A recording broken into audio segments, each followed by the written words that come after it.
Essaawa ziweze 3 ez'ekiro ky'olunaku olwaleero ennaku z'omwezi ziri 9 omwezi gwa 8 omwaka 2019 olunaku ddwo lwakutaano. Kadde kabeera k'amasukulumu wano ku Delta TV tukole ndi Kalungi Betty ne munnange Luchams Isaac ku lwa bannaffe abategeera olulimi olw'obubonero. Katusooke tukulaga ebikulu ebiri mu gaaleero oluvannyuma tujje tugakutuuseeko mu bujjuvu. Ebikulu mu masukulumu. Abaana tekyandetaagisa na kubeera nga bawuliriza nti ate biki bwe bakkiriza nti bwe bakola ekintu kyo kifaana bwe kitu. Yangamulo ne banne babiri baguddwako emisango 4 gya kutta bavuzi ba boda boda.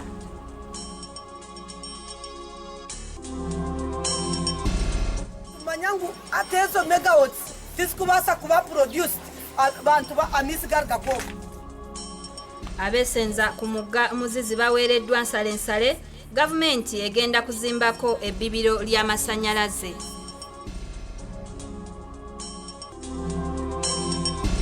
We also require that landowners have proper documentation. So one of the challenges we face while trying to acquire land is irregularities in documentation. Omulimu gwaffe guzingamye lw'abatuuze abatulopa mu kkooti nga baagala okubaliyirira abavunaanyizibwa ku kuzimba ebbibiro ly'amasannyalaze ery'e Kaluma baloopedde akakiiko k'omulamuzi Bamugemereire. Okusinza ku plan balina kumaliriza 2020 which is next year. Omulimu gw'okuzimba ekisaawe ky'e Nakivubo kutambula kasoobo ababadde bakisuubira okuggwa mu mwaka 2020 babyerabire.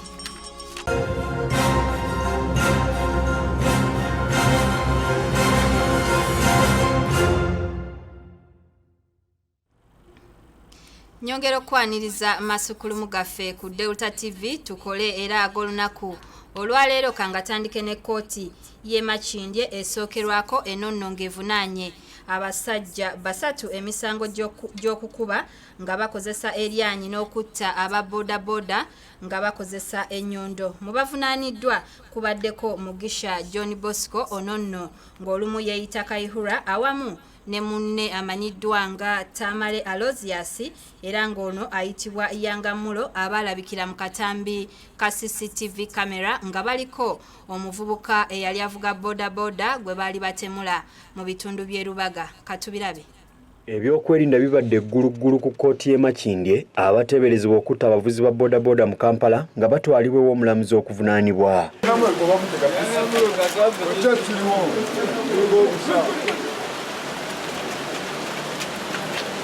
Omulamuzi wa kkooti eno Alan Gakyalo asomedde abateeberezebwa okutemula abavuzi ba boda boda mu Kampala emisango okuli okutta abavuzi ba boda boda nga bakozesa ennyondo ne bababbako pikipiki zaabwe awamu n'ogw'okubbisa eryanyi. Abavunaaniddwa kuliko John Bosco Mugisha ng'olumu yayita Kaihura ne munne Alozias Tamale ng'olumu yayita Yangamulo.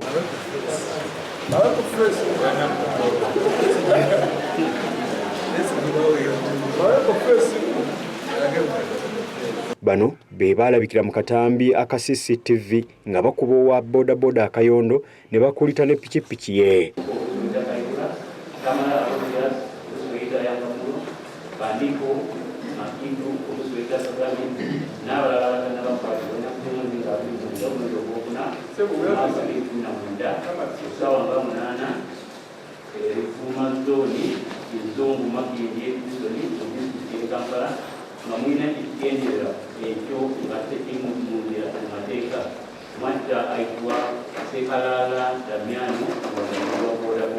Bano nera bavunaaniddwa n'omuntu omulala ayitibwa Bandiho Majidu ng'olumu yayita Kagame. Bano wabula bavunaaniddwa emisango gye baddiza mu ggombola y'e Makindye gyokka era nga kigambibwa nti ng'ennaku z'omwezi 29 omwezi ogwokuna mu zooni y'e Ruvuma mu Kizungu mu divisioni y'e Makindye mu bumenyi bw'amateeka batta Damiano Sekalala omuvuzi wa boda boda. Bano era basomeddwa omusango gw'okukozesa eryanyi ne babba pikipiki ya Damiano Sekalala nga 29 omwezi ogwokuna era oluvannyuma bakozesa ennyondo ne bakuba Sekalala ne bamutta. John Bosco Mugisha ng'olumu yayita Kaihura, Mubala Bob nga yeeyita Musoga ne Bandiho Majidu amanyiddwa nga Kagame basomeddwa omusango gw'okubba nga kigambibwa nti ennaku z'omwezi 3 ogw'omukaaga ogw'omwaka 2019 mu zooni ya Waswa mu wooteri ya Perfect e Makindye babba pikipiki ya Godfrey Nkata era ng'oluvannyuma bakozesa ennyondo ne bamutta. Bano wabula kkooti tebakkiriza na kubaako kye boogera kubanga emisango egibasomeddwa gya nnaggomola egiwulirwa kkooti enkulu yokka. Naye mu ekyo nti kino kyo bano abaana tekyandetagisa na kubeera nga bawuliriza nti ate bwe bakkiriza nti bwe bakola ekintu kyo kifaana bwe kityo basaana amateeka gabavunaane era tibeetaaga na kunoonyereza nnyo kiwanvu. Ku firing squad mu lujjudde bakusaba ya Queen babakuba amasasi baveewo tumanye nti ekyo kiwedde. Omulamuzi Alan Gakyaro atugaanye okukwata ebifaananyi munda mu kkooti nga mwali wabula nga kkooti tennatuula abasibe bano basoose kukola sitatimenti ey'ekyama ew'omulamuzi John Robert Okipi wabula nga bano obwedda abasirikale baba bisse engoye bannamawulire baleme kubalaba.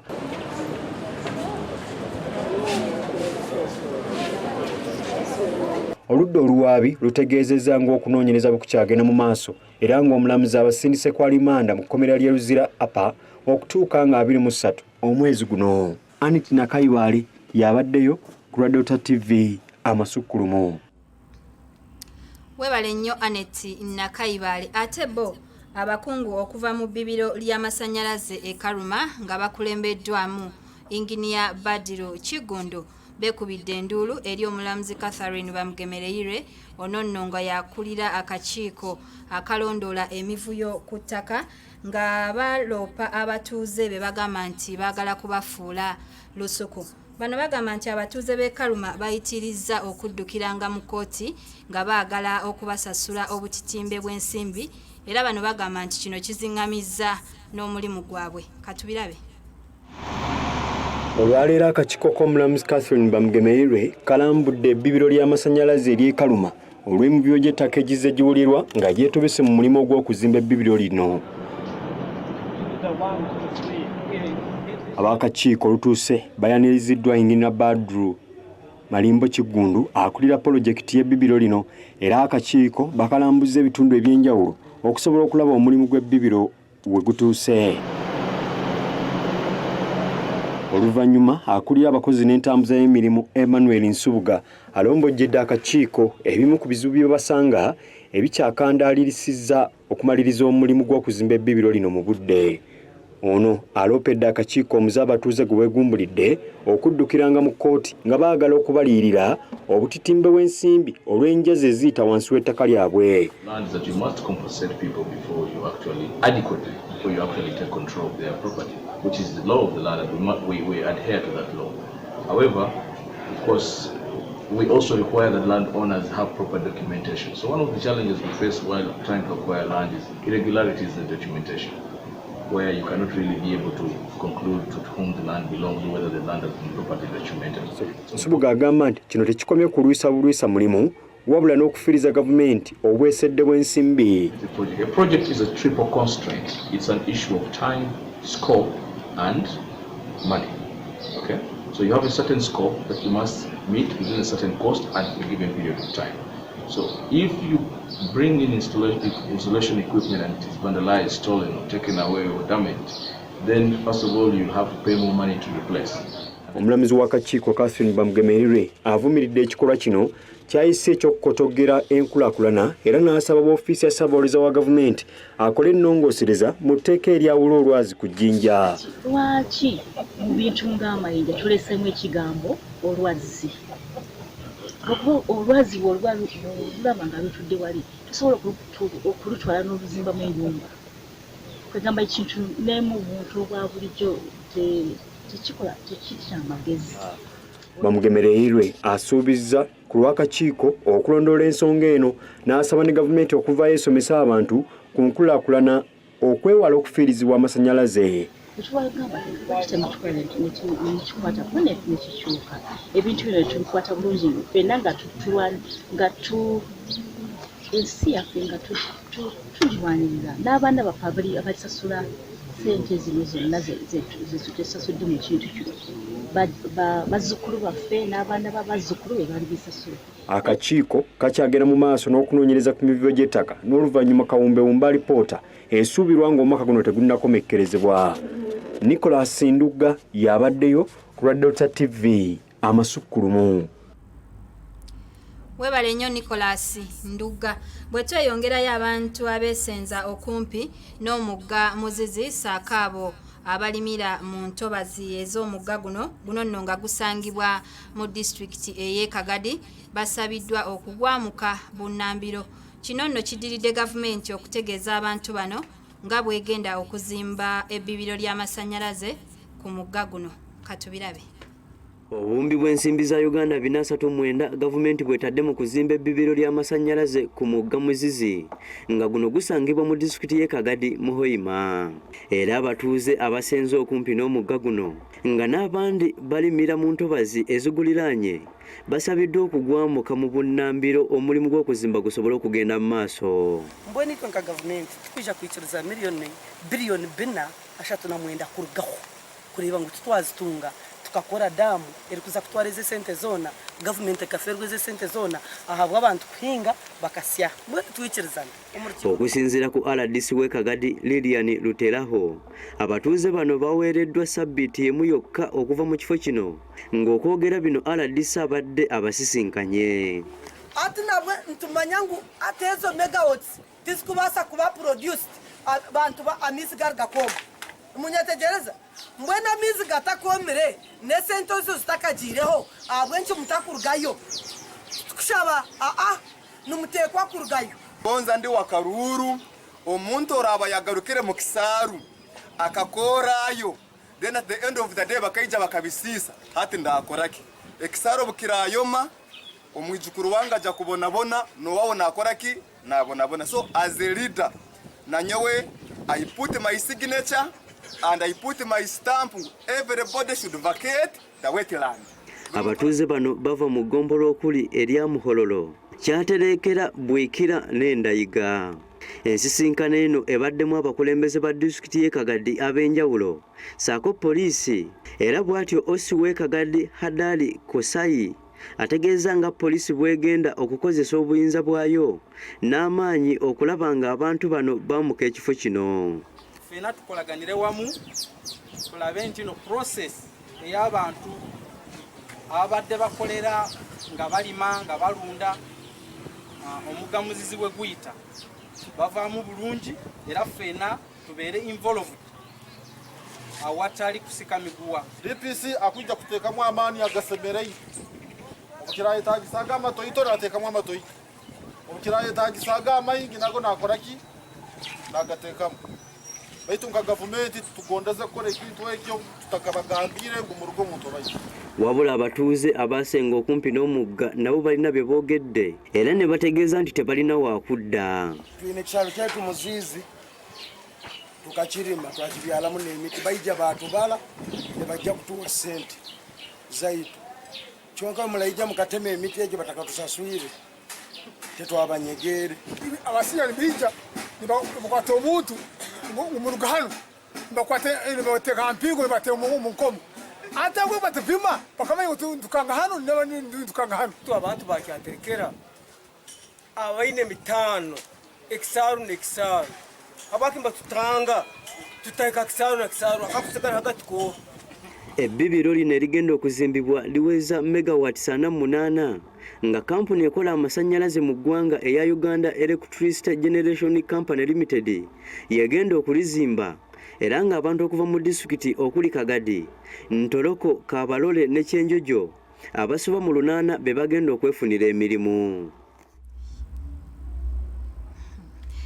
Bwe tweyongerayo ebibiina by'obwannakyewa okuli Anti-Corruption Coalition ne Transparency International Uganda bagamba nti ensonga omuwandiisi ow'enkalakkalira okuva Ministry y'ebyensimbi Keith Muhakanizi ze yawa ezaaviirako ababaka ba Paalamenti okugaanibwa okuyingira mu kifo awazimbibwa eddwaliro Erubowa nga bwe zaali ennafu. Bano bwe batyo basabye Paalamenti etandikirewo bunnambiro okunoonyereza ku mivuyo egiyinza okwetobeka mu kuzimba eddwaliro lino.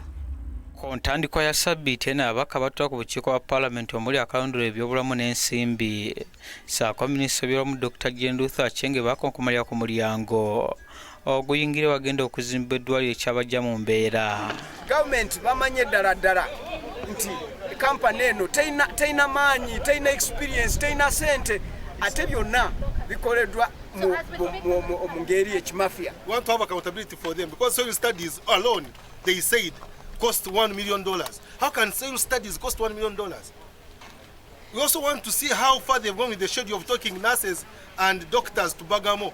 Okusinza ku kiwandiiko Keith Mwakanizi kyawandiikira amyuka sipiika yategeeza nga mu kaseera kano ababaka batayinza kulambula ttaka lino kubanga wakyaliwo omusango mu kkooti wakati ya kampuni ya Loko ne Finasi. Bannakyo okuva mu bibiina ebyenjawulo ebirwanirira obwerufu bavumirira ekyokugira ababaka ne minisita okulambula ettaka wagenda okuzimba eddwaliro ku nsimbi y'omuwi w'omusolo. Reasons anyone is giving to prevent MPs and the line ministry from going and seeing the site that because the matter is in court they shouldn't go.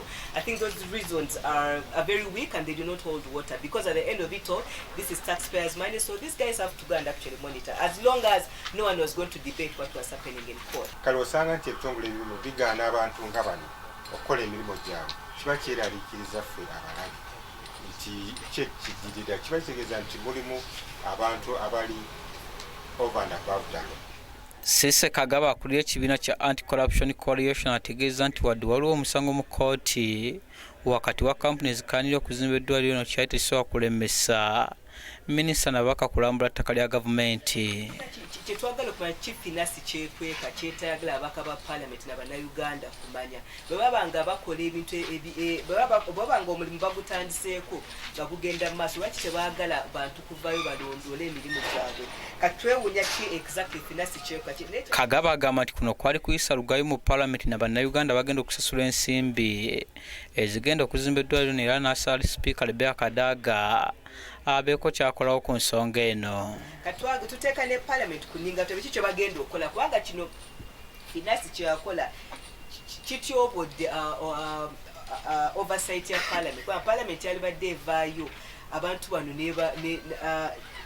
nebagamba kubagamba ebwedde neriboggwera nnyiniyo kati tumanye ani alina okuboggwera ku Finasi nenga bano era balaze okukyanga okugaana abakungu ba gavumenti okutuuka mu bifo ebimu okulondoola emirimu gya gavumenti bwe kyandifuka kagenderere nga bawadde ekyokulabirako eky'omulamuzi Catherine Bamugemereire eyagaanibwa amagye okulambula ettaka erimu.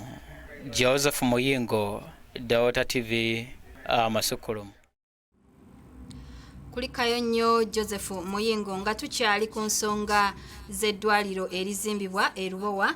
Ate ye omukubiriza w'olukiiko lw'eggwanga olukulu Rebecca alitwala Kadaga olukomyewo okuva ku mirimu emitongole okuva mu ggwanga lya South Africa naye akakasizza nga bw'agenda okuyingira mu nsonga zino ez'okugaana ababaka okuyingira mu kifo awazimbibwa eddwaliro lino.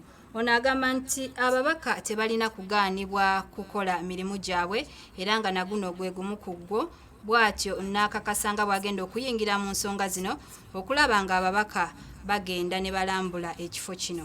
Katubirabe nabyo. Ensonga za Lubowa ffe tuyisa ssente ezo ate tulina obuvunaanyizibwa okuripootingira Parliament n'ensi essente zikoze eki era zigenzeewa.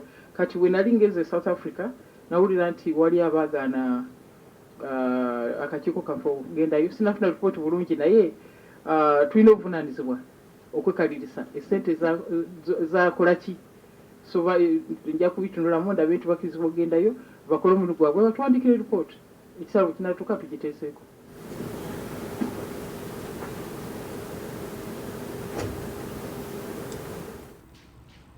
Ate kati kutwaleko mu katundu kaffe akamanya byolya era ng'olunaku olwaleero katweyongereyo n'emigaso gy'omulondo nga kuno kwe kuli n'okukuwa amaanyi. Manya byolya bwe tumumaliriza tugenda bawumuzaamuko katono tujja kudda n'amasukulumu gaffe amalala mangi mu kitundu ekyokubiri. Manya byolya.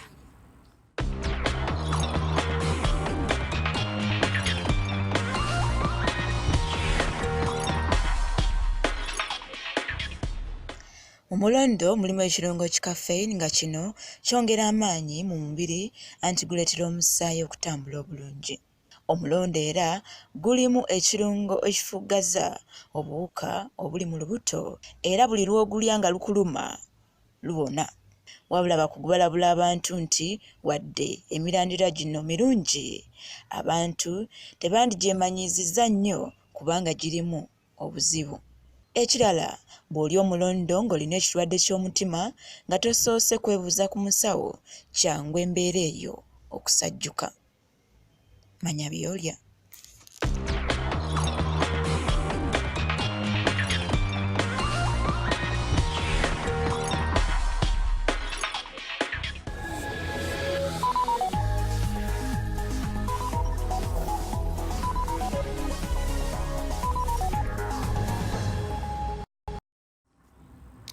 Kulikayo nnyo mu kuwumulamuko Delta TV amasukulumu tukyagendera ddala mu maaso era ekitundu kyaffe kino ekyokubiri kankitandike ne Sipiika wa Paalamenti Rebecca Alitwala Kadaga asuubiza abavubuka nga Paalamenti bweri mu kukola ku nsonga ezo zennyini ezibanyigiriza nga muno mwe muli eby'emirimu, ebyenjigiriza, ebbago ly'etteeka lya Local Content Bill n'ebirala.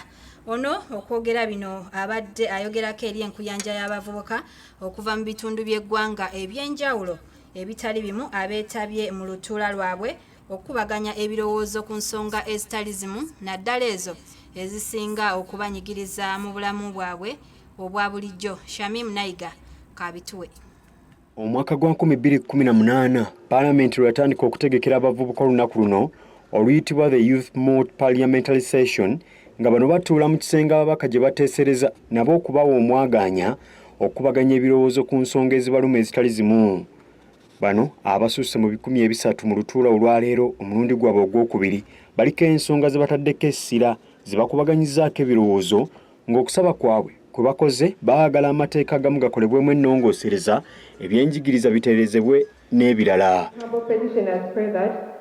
Parliament intervenes by fast-tracking the following policies, laws and reforms so as to bring about socio-economic and political inclusion of young people in Uganda. Better country and resolutions on critical issues like unemployment, quality of education, youth meaningful inclusion in governance, East African community regional integration, free trade and movement, among others, are just a matter of urgency. Put in place an education policy that harmonizes education management and the interaction of stakeholders. Honorable Speaker, it is very prudent that the students or the youth who go to study within the different East African countries stop being treated as international students. And they should pay equal amount of tuition because we are already integrated. Establishing regional centers of excellence for persons with disabilities having ECD, primary schools, secondary schools, technical, vocational schools, and people with disabilities sports centers. Mu kwogera kwe omukubiza w'olukiiko lw'eggwanga olukulu Rebecca Alitwala Kadaga bano abasuubiza okussa mu nkola ebyo byonna bye basabye. To review the education policy, they said the second white paper on education. I instructed the Ministry of Education. I instructed them to draft a motion, we debate it, get some views, and send them to the government.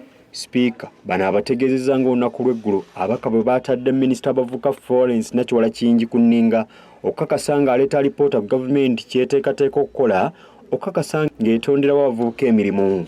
Last evening, we were here when the Minister for Youth came to inform us about the celebration. We asked a number of questions. And by the time we ended, we had directed her to come in a fortnight's time to bring us a report on what are the plans for employment of the young people of Uganda, so that we can debate it and advise the government. Wabadde ayogerako eri abavubuka bano amyuka omubaka wa European Union mu ggwanga ow'ekitiibwa Anna Merrifield asabye abakwatibwako bulijjo okuwanga omukisa abavubuka nabo beenyigire mu bintu by'ebyobufuzi n'enkulaakulana. We would like to echo this call and emphasize that young people in Uganda should be able to freely express their political views. Yes, ssentebe w'olukiiko olugatta abavubuka mu ggwanga Lilian Abel ayagala gavumenti eyongere ku ssente zeeteeka mu masomo g'ebyemikono. Alongside all these interventions, it is very key that government puts in a lot of funds into supporting tertiary or skill-based training in order to support and open rooms for employment and investment of the young people. Wabula abavubuka bano katono bave mu mbeera beecwacwane oluvannyuma lw'akaseera okuyitawo abakulembeze babe bonna ne babulawo ng'enjogera ya leero bweri ne basigala bokka nga bakubaganya ebirowoozo. Shamimu Naiga yabaddeyo ku Delta TV amasukkulumu. Webale nnyo omusasi waffe bwe tweyongerayo minisita w'ebyenjigiriza ebisookerwako mu ggwanga Rosemary Seninde akubirizza amasomero gonna mu ggwanga okussa essira ku kusomesa abaana ennimi enzaaliranwa naddala nga bakyali mu bibiina ebya wansi kibasobozese okutegeera ebyo bye basoma obulungi. Minisita agamba nti abaana nga bakyali mu bibiina ebya wansi tebeetaaga kusomesa Lungereza lwokka wabula n'ennimi zaabwe enzaaliranwa. Katubirabe. Okunoonyereza kulaga nti abaana abasomera mu masomero g'omu byalo bakola bubi bw'ogeraageranya n'abo basomera mu bibuga nga kino kyekuusa ku nsonga gamba ng'abazadde mu byalo obutaba bikozesebwa mu masomero obutaba bakyamisana ku ssomero omutindo gw'abasomesa ogw'ekibogwe n'ensonga endala nnyingi. Kati mu kaweefube w'okutumbula ebyenjigiriza mu ggwanga ekitongole ky'ebyenjigiriza nga kiyita mu minisita w'ebyenjigiriza ebisookerwako Rosemary Seninde akubiriza abazadde okutuukiriza obuvunaanyizibwa bwabwe nga bawa abaana ebyetaago n'okulondoola bye basoma. Abazadde mu bitundu eby'ebibuga okusinziira ku kunoonyereza kwe tukoze tuzudde nga bo tebalima baana baabwe kyamisana ku ssomero. Ekyokubiri bawa abaana baabwe ebitabo, bawa abaana baabwe ebyetaago, bagenda ku ssomero ne balambula okusoma kw'abaana ate ne batakomaawo ne bakwatagana n'omusomesa okulaba omwana wange lwaki wano takola bulungi. Ate ekitali mu bitundu eby'ebyalo. Minisita ayongedde n'akubiriza amasomero gonna okusomesa abaana nga bagoberera curriculum nga bweri kubanga abaana okuva wansi okutuuka mu P3 balina okuba nga basomesebwa ebintu mu nnimi enzaaliranwa basobole okukwata bye basomesa. Yensonga lwaki ffe ng'eggwanga twafubye nga Ministry of Education twafuba nnyo okulaba nga tuteeka essira mu kusomesa kye tuyita early grade reading oba okuyigiriza abaana okusoma okwo okuto okutandikirwako kubayambe okugenda nga bayiga. Omwana agenda okutunga nga naye bayita mu nnimi ennansi. Ye omukungu avunaanyizibwa ku by'ensoma n'okuwandiika Anet Kiberu Mpuuga agamba nti abaana abato okubasomeseza mu nnimi ennansi kibayamba mangu n'okuyiga Olungereza. Nti buli omu takwatira ku ssaawa yemu ne munne. Enteeseganya zabeerawo ne tugaa nti bannange Oluzungu si lwe tulina okukozesa lwokka. Ennimi zaffe enzaaliranwa nazo tuzeetaaga. Minisita era agamba nti bakwongera okussa amaanyi mu kutumbula ebyenjigiriza nga bayita mu kuddamu okubangula abasomesa n'okusengejja abo abayingira okusoma obusomesa. Luli omuntu okuyingira okwagala okusaba okubeera omusomesa oba okuyingira mu matendekero g'obusomesa yayingiranga nga tetutadde nnyo ssira ku bubonero bwafunye. Naye kaakati minisitule y'ebyenjigiriza yakyusa enkola omuntu okuyingira mu PTC oba waliwo era olukuŋŋaana gaggadde olw'11 nga lutegekeddwa wano mu Uganda nga lwakwetabwamu abakugu mu byenjigiriza okuva mawanga agasukka mu 10 okwetoola ensi yonna olw'okubeerawo ng'ennaku z'omwezi 20 okutuusa nga 22 n'ekigendero eky'okutema empenda ku butebe basobola okutumbula ebyenjigiriza. Mike Mutebi yabaddeyo ku Delta TV amasukkulumu. Webale nnyo Mike Mutebi. Ate Abayisiraamu bonna mu ggwanga bakubiriziddwa okusiiba olunaku olw'enkya olwa Arafa kubanga lujjudde ebirungi bingi ebitagambika. Bino bibadde mu kusaala Juma ku muzikiti omukulu ogwa Kampala mukadde. Olwaleero ziri ennaku z'omwezi 8 omwezi ogwa Dhulhijja ng'enkya lwe lw'omwenda oluyitibwa olwa Arafa nga luno lwe lusibibwako Abayisiraamu nga tebannasaala Idi enkulu. Wano Sheikh Imran nga yakulembeddemu okusaala ku muzikiti omukulu waasinzidde n'akoola Abayisiraamu bonna mu ggwanga n'okwetoolola ensi yonna okwettanira okusiba olunaku olw'enkya kubanga lufumbekeddemu ebirungi nfaafa. Ffe abali eno e Uganda okubanga tukola ekifaanaganako kale ekyabannaffe abagenze mu hijja kwe kubeera nti naffe olunaku tulusiiba ne tufuna empeera ne tufuna n'okusonyiyibwa okw'ebyonoono byaffe kwa myaka 2 omwaka ogwayita n'omwaka ogujja mu maaso. Tubasaba mujjumbire okusiiba olunaku olwo nga temutaddeemu kyekwaso kyonna. Kigambibwa nti waliwo abantu abamu ababadde batandise dda okubunyisa enjiri ng'olunaku luno obutali lwa kusiiba engeri gye luli olw'omukaaga okusinziira ku mbala ya bulijjo wabula nga bino byonna Sheikh Imran abisambaze. Olunaku lwa Arafa lwa kusiiba wadde okutuusa ku lunaku lw'omukaaga.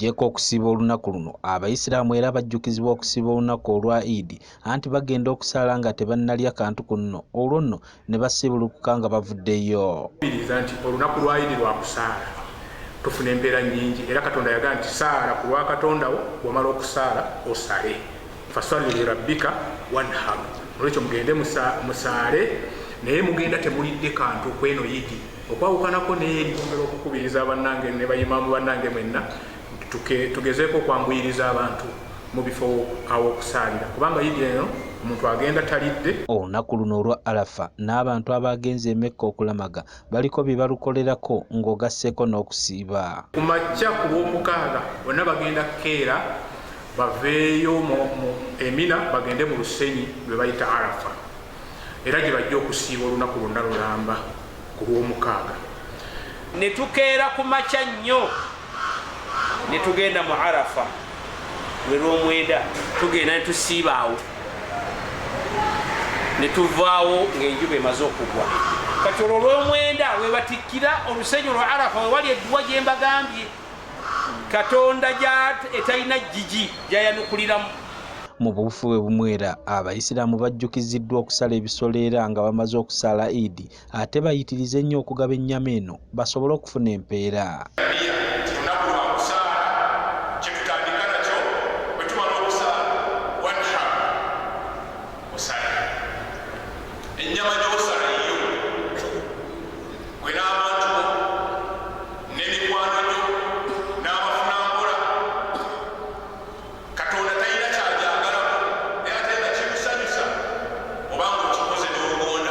Wabula akalombolombo kano ak'okusala ebisolo kava ku Nabbi Ibrahimu eyafuna ekirooto eky'okusala omwana we Ismaili n'ayagala okukituukiriza wabula n'aweebwa endiga nga bano bakyamujjukira.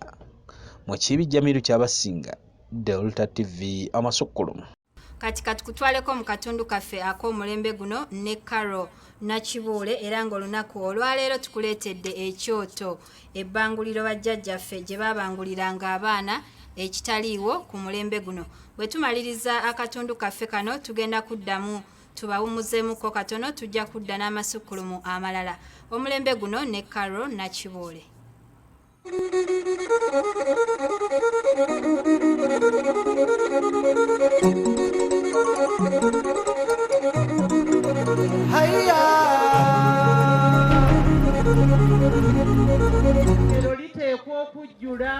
Nasi kuno abazadde baakumanga ekyoto olwo ne bakuŋŋaanya abaana n'abazzukulu omwali ng'ab'obuwala wamu n'ab'obulenzi ne babatuuza okubateekateeka obulungi gamba ng'okubayigiriza nga biki bye baalina okukola mu biseera byabwe eby'omu maaso. Kubanga omuntu abeeranga ku kyoto lyabanga bbanguliro eriyamba omwana okumanya nti kino. Ekyoto kino kyabanga bbanguliro eriwedde emirimu anti kuno abaana battu babayigirizangako engero, ebisoko, ebikokyo n'ebikoko ebitontomeko n'ennyimba ez'enjawulo gamba nga njabala nsanje n'endala nga zino zaabanga n'obubaka obugunjula abaana gamba ng'okuyiga okukola emirimu n'okuba abawulize eri ababasingako. Edda wabeeranga omuto mama wo n'agamba nkutumya akaso n'omugamba kaakano nkalabye kati maama nkateekewa tijangu okateeke ku mutwe kakati n'alaba oba naawe ojja kujja nako bwoti okateeke ku mutwe. Twagunjulanga abaana ng'abantu abakulu batuula ku kyoto. Tetwasomanga physics oba biology naye ekyoto kyagunjulanga abakulembeze ab'enkya. Kino kyakumwanga okumala essaawa nga 3 nga tekyakumwanga mu budde obw'ekiro nga kino kyasobozesanga abaana okugguka obwongo bwabwe wamu n'okubuuza ebibuuzo eby'enjawulo ku nsonga ezaababuulirwangako okuzitegeera obulungi era ne zibanogaana bulungi. Tugambe butandika ku ssaawa ng'emusaawa nga 3 bamanya nga babeera bamaze abaana basobole okwebaka okufuna okwebaka n'okwebaka kuliko ekigero nga toweebaka n'ogamba nti kigweyo ssaawa nga 9. Ku mulembe guno ebintu bikyukidde ddala nga bw'oyogera ku kyoto omuntu alowooza ku masiga okufumbirwa emmere anti omulembe gwa .com koyi. Era nga kati abantu nga mmwe nkakasa mukyatuuza abaana bammwe ndowooza kati mubatuuza muli emmere nnaku zino waliwo kumwakyaliriza abaana wansi ku mukeeka mbuusabuusa mubatuuza ku mmeeza naye ndowooza bwe baba batudde ku mmeeza ng'omugamba nti omusajja Omuganda takola bw'ati omukazi Omuganda akola bw'ati. Joanita Kawalya Muganga ngono emugunjuza omukulu mu kisaakaate kya maama Nnaabagereka kino akitadde ku mbeera y'ebyenfuna esusse mu ggwanga anti munnanga abazadde b'abaana tebakyalina budde eri baana baabwe nti olw'okuba omuntu akola adda kiro omulala ayingira omulala afuluma wabuliddwawo omukisa ogw'abantu bano abaana okubakuŋŋaanya basobole okwogerako n'abazadde oba ne bajjajja okusobola okufuna kiki bateekeddwa okufuna. Embeera eno ereetedde abataka abakulu b'obusolya mu Buganda okuzzaawo ennono mu Buganda nga mu kiseera kino kyenkana buli kabaka lw'aba n'emikolo mu Buganda ekyoto kino kikumibwa. Muleeta abaana basome tolekaayo mwana. Kino era kikumibwa mu kifo abataka bano kye baba balonze ng'era kituulibwako abavubuka wamu n'abantu abalala b'enjawulo okusobola okubamanyisa ennono eyaliwo ku mirembe gy'abajjajjaffe ab'edda. Okwanja ensonga endala eyannamakulu njagala tugiveeko nga tuginnyudde okutemya n'okuzibula obutateeka kyalo kino ku mireereetu. Okumanya kyongeddwamu ebirungo n'abantu okuva ebweru wa Buganda nabo bajja bakyesonga era bakyetabako nga bakungiriza amagezi n'ennono ebyabajjajjaffe. Omulembe guno Karuna Kibuule, Dot TV Amasukulu.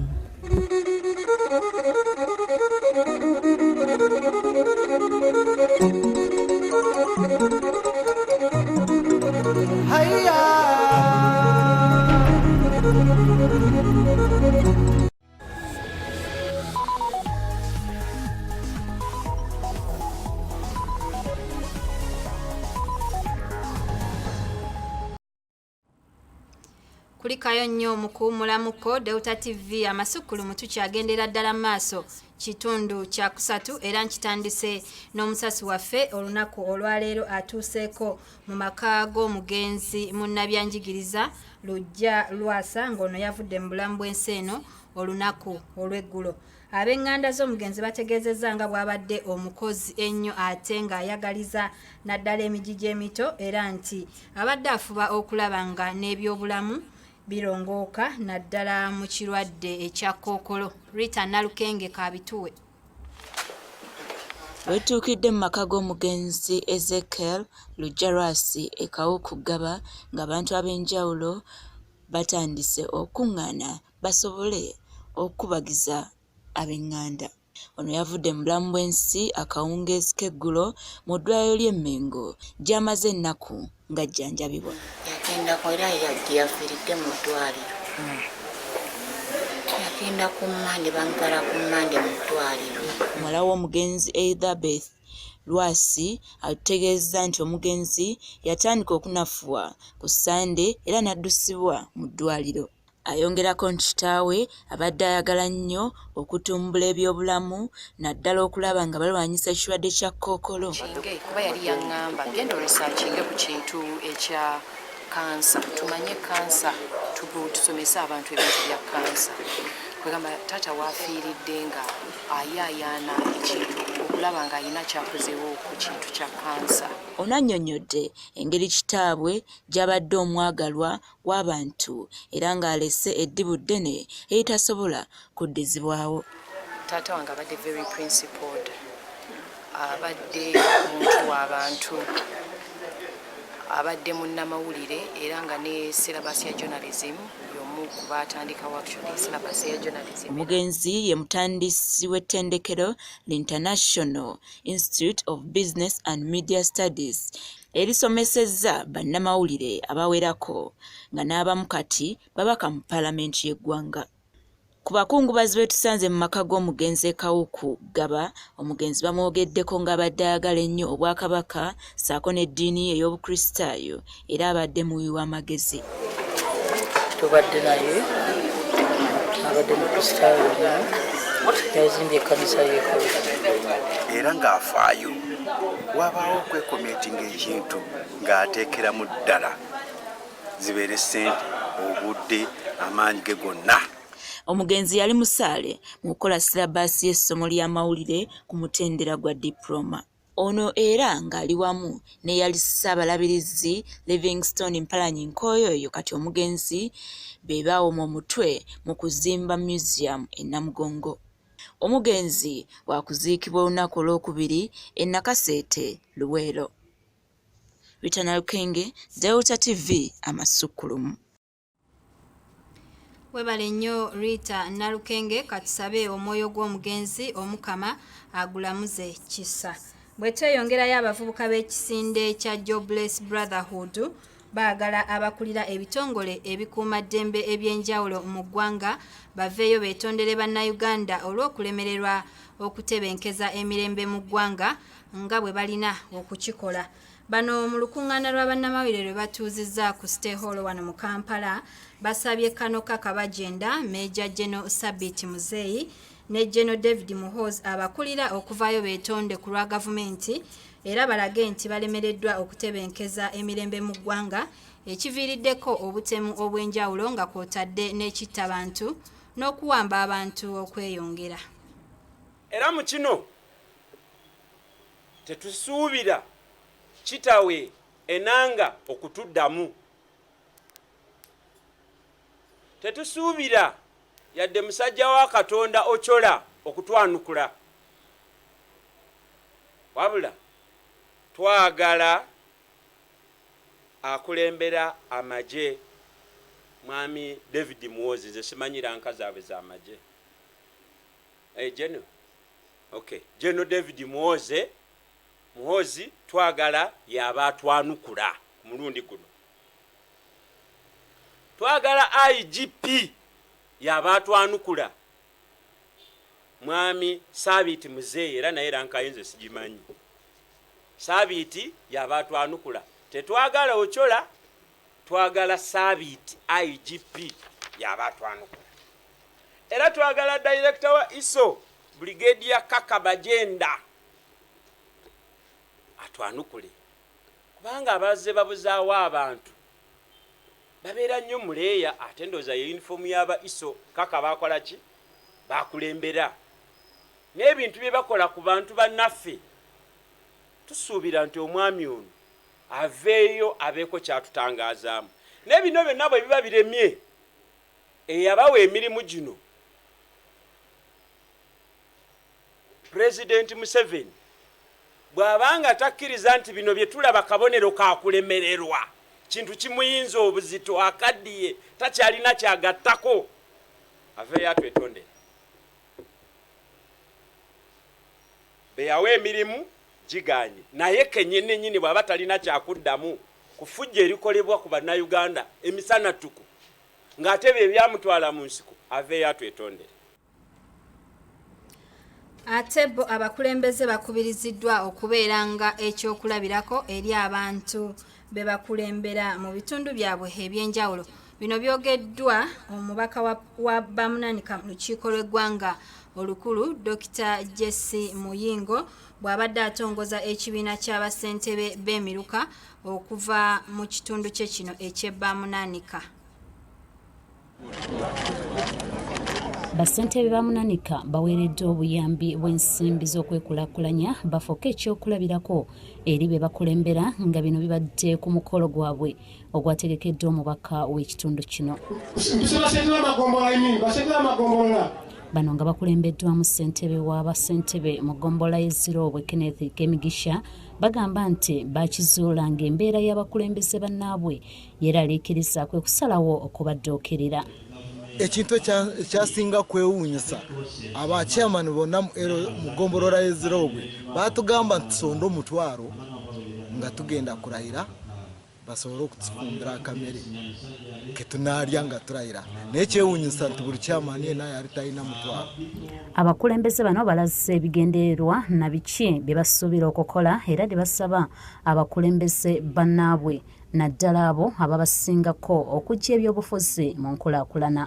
Twagala tuyambe ebyuma ebyo nga tubiguze tujja kubanga tugenda buli chairman LC1 mu LCA abo bonna bakateyamba kuba abantu bali makasooli olusi ne bamuli empeke nga talina na sente ezimukubisa ku kyoma zibafune kawunga afuna kokulya kati ffe nga abakulembera abantu baffe okusalawo tubeere ekyokulabirako eri abantu baffe nga tukola obwegassi okulaba nga twekulaakulanya ne bannaffe batulabireko. Abakulembeze bannange mulimu okuteekamu byabufuzi fe abatandikawo ekintu tetwalina ekigendererwa nga twagala nkulakulanya bakulembeze edda emabega eri twalina abakulembeze abatalina ttooyi abatusomesa baana naye bw'ojja mu ggombo ly'ezzirongwe buli ssentebe LC1 buli ssentebe LC2 ssentebe LC3 wakulabirako eri abantu bakulembera. By'omubaka omukyala akiikirira disitulikiti y'e Luweero Lilian Nakate asabye abantu okukola ennyo kubanga abantu abaavu tebafugika. Okulembera omwavu kyekintu ekisimbayo obuzibu oli mwavu so olwaleero abakulembeze beekozemu omulimu nebekolamu ebibiina netugenda okuyisiza enkulaakulana bo bennyini bafuuka ekyokulabirako eri abantu be bakulembera. Wano Dr. Jesse Muyingo wasabidde abakulembeze abeegattira mu kibiina kino okubeera ekyokulabirako eri abantu be bakulembera. Buli mukulembeze mu ssaza muno ffenna tulwane okulaba nti alina amaka amazimba obulungi, alina omulimu oba olusuku oluvaamu ssente ziyimirizaawo amaka ago. Ono alabudde abakulembeze abatalina buyumba bukyamibwamu nti kaakubajjuutuka bw'anaasanga nga tebannabuzimba. Nja kujja ewammwe ate nga siraze naziste impromptu visit nga kyennoonya kulaba omukulembeze embeera zaalimu mu bantu be zifaanana zitya, ne musooke munkolere ku toyireti kuba kebayita akabuyonjo. Kino kijjidde mu kiseera ng'abakulembeze bangi babadde balekebwa emabega mu byenkulaakulana anti bo babadde tebalina abafaako nga bakoma ku kubigabira be bakulembera.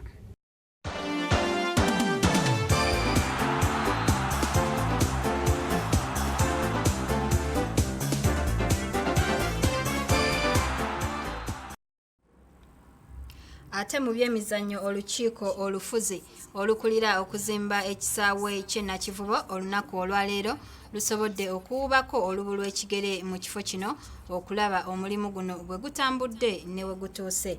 Fred Katerega akiikiridde Hajati Minsa abadde tali mu ggwanga ategeezezza nga omulimu bwe gutambudde akasoobo era n'agamba nti ebbanga eryaweebwa bakontrakita bano okuzimba ekisaawe kino lyandiggwako nga tebannamaliriza.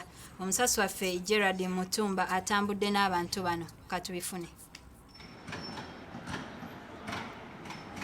Ekisaawe kino kyamenyebwawo kumpi kati emyaka 3 egiyise era kyategeezebwa nti kyakuddizibwawo bunnambiro era abakonyi b'eddiba ne bategeezebwa ng'ekisaawe kyali ekyokuggwa mu mwaka ogwa 2020. Kyokka okusinziira ku mbeera eriwo 2020 wanaatuukira ekisaawe kino kijja kuba tekinnaggwa era boodi ekulembeddemu okulambula ekisaawe kino etegeeza ng'omulimu bwe gutambudde akasoobo kyokka amaduuka agalina okutambulirawo n'ekisaawe kugaggwa dda. Okusinziira ku Ivan Sewankambo kono wa ku ludda lw'abeekikugu abazimba ekisaawe kino ategeeza ng'embeera y'obudde yeesinze okubataataaganya era n'akakasa nga gunaatuukira omwaka gwa 2021 ekisaawe kijja kuba kiwedde. Tusuubira nti mu myezi nga 6-7 level tusuubira nti ejja kuba emaze okubikka ekisaawe kyonna, then tusuubira okumaliriza pulojekiti eno mu mwezi gwa 2021 rather mu mwaka ogwa 2021. Fred Katerega ku lw'olukiiko olufuzi ategeezezza ng'omulimu guno gubadde ogw'okuggwa mu 2020. Naye okusinziira nga bwe tulabye tuli behind schedule kubanga okusinziira ku plan balina kumaliriza 2020 which is next year omwaka ogujja. Sirowooza nti nga bwe tulabye omulimu gunaaba gusobodde okukola ki okuggwa. Ekirala space nnyingi bagirese eri awo redundant. We are going to ask why.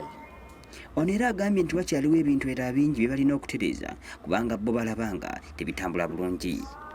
Ekya gates nakyo emiryango egiyingira okusinziira ku gates FIFA zeyagala ne CAF ekyo natugenda kukyogerako kubanga ziri 3 sofa gates 3 ekitegeeza nti balina okwongerako ate baterawo n'obulyango obutono abantu okusasula tiketi biki ebintu byonna CAF esobole okubanga ekola ki ne FIFA kuba tetwagala kumaliza kisaawe kino ate FIFA oba CAF ejjega n'ekisaawe kino tujja kuba tufunye national embarrassment. Gerard Mutumba, Deuta TV Amasukulu. Kulikayo nnyo Gerard Mutumba ate nga gwe mulundi ogusookedde ddala mu byafaayo bya digi by'omuzannyo gwa digi mu ggwanga ekitongole ky'amagye kitongozza empaka eza digi ezituumiddwa Armed Forces Appreciation Motocross Championship nga zino zakubaawo omwezi ogw'ekkumi omwaka guno era nga zigenda kuyindira Busiika. Katubirabe nabyo. Nga gwe mulundi ogusookedde ddala ekibiina ekivuga omuzannyo gw'emmotoka z'empaka nga bakwataganye n'ekitongole ky'amagye batongoza empaka ezigenda okubeera ku mutindo gw'ensi yonna nga ziyindira Busiika omwezi ogw'ekkumi omwaka guno. Bw'abadde atongoza empaka zino ku kisaawe Kololo, pulezidenti w'ekibiina ekivuga omuzannyo gw'emmotoka z'empaka Dusmanoki atendereza ekitongole ky'amagye ekya UPDF olw'okuvaayo n'amaanyi okuvujjirira omuzannyo gwa digi. UPDF etuyambidde ddala ffe nga abantu b'emmotoka be pikipiki z'empaka nti nno buli lwe tubeera n'omuzannyo guno etuwazi helicopters etuyambira ddala n'okututeekamu ku ssente okulaba nti nno abariders baffe babeerawo. Okutongoza empaka zino Oki agambye nti empaka zino zakuyamba nnyo Uganda okuteekera empaka za Africa ziteekebwa Uganda omwaka ogujja. Atangazizza ku mpaka zino ezigenda okusomboola abavuzi okuva mu mawanga omuli Uganda, Kenya, Zimbabwe, Zambia, Botswana ne South Africa. Kakuno kwa kwegattibwa kw'amawanga amalala okuva mu nsi yonna. Zino zigenda kubaamu ensi 14 abasingira ddala mu zo bava America, Germany, Israel, tuyina abava South Africa, Namibia ne Zimbabwe. Bagenda kujja wano ng'ennaku z'omwezi 16. Mulina okimanya nti omwaka ogujja FIM oba ekibiina ekifuga pikipiki z'empaka kyatuwa obuyinza okutegeka empaka za Afrika yonna mu ggwanga lino. Bw'abadde akwasibwa ebikopo ebitoneddwa aba UPDF nga bino bigenda okuwakanirwa, ategeeza nga ttiimu y'eggwanga bw'eri obulindaala okuvuganya mpaka za Afrika ezinayindira Zimbabwe. Yamyuka pulezidenti w'ekibiina kya FMU Baraka Orlandi asiimiddwa olw'amaanyi g'atadde mu muzannyo guno omuli okuzimba abamusaayi muto saako okussaamu ensimbi, era naye atendereza UPDF okuvaayo omuzannyo guno. Afandedde Wakiki ngono yamyuka omwogezi wa UPDF annyonnyodde lwaki bavuddeyo okuvujjirira empaka za digi. Annyonnyodde nga UPDF weri nnyo omuzannyo guno nga balina n'abavuzi ku mitendera egy'enjawulo. Ne ssente muwulidde ze banaakungaanya ku geeti zigenda kuvaayo zikole ki zituyambe kulaba amasomero gaffe geeyongera ku mutindo oba amalwaliro gaffe kwegamba ffe kino ekintu kikulu nnyo era ne bakama baffe bakiwagira nnyo. Tugenda okulaba nti twenkaraginga amagye n'abaana abato kwegamba si kulwana kwokka naye tubaawo n'okukola emirimu emirala egitutabaganya abantu n'amagye. Uganda yakuteeka empaka za Africa omwaka ogujja e Busiika mu mwezi wa Agusto, era abavuzi wamu n'abazadde baabwe empaka ezisooka mu mwezi gwa Oktoba bazeesonze. James Mayanja yakusakidde gwino kwa Delta TV Amasukulumu.